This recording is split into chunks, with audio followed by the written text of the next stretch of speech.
Hello, ഞാൻ ലിബിൻ. അപ്പം ഞാനിന്ന് ടോവിനോയുടെ സിനിമയായ ഐഡൻറ്റിറ്റി പടം കണ്ടു. അതായത് 2025 ആദ്യത്തെ പടം.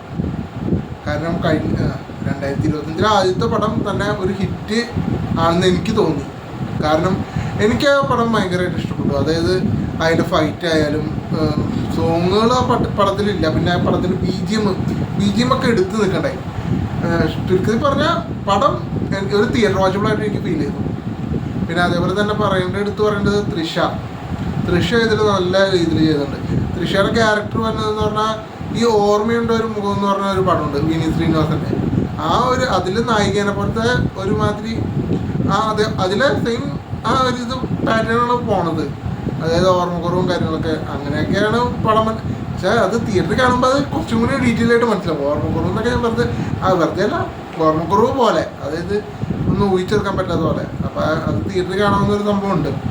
പിന്നെ അതേപോലെ തന്നെ ടോവിനോ ഈ പടത്തിൽ ഗംഭീരമായിട്ട് ഫൈറ്റ് ആയിക്കോട്ടെ,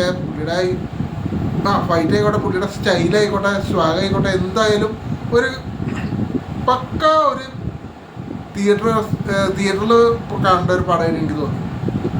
പിന്നെ ഈ പടത്തിൽ എടുത്തു പറയേണ്ട കാര്യം എന്ന് പറഞ്ഞാൽ, ഞാൻ ഇതുവരെ അധികം സിനിമകൾ കണ്ടിട്ടില്ല ഈ ഫ്ലൈറ്റിലുള്ള ഫൈറ്റ്. അതൊക്കെ ഗംഭീരമാണ്. സെക്കൻഡ് ഹാഫ് മൊത്തം പോണത് ഒരു ത്രില്ലിങ് ഇതിൽ എൻഗേജ് ചെയ്യിപ്പിച്ചാണ് പോണത്. ക്ലൈമാക്സ് ഞാൻ പറഞ്ഞത് അത് ഫ്ലൈറ്റിൽ വെച്ചൊക്കെയാണ് ഫൈറ്റും കാര്യങ്ങളും.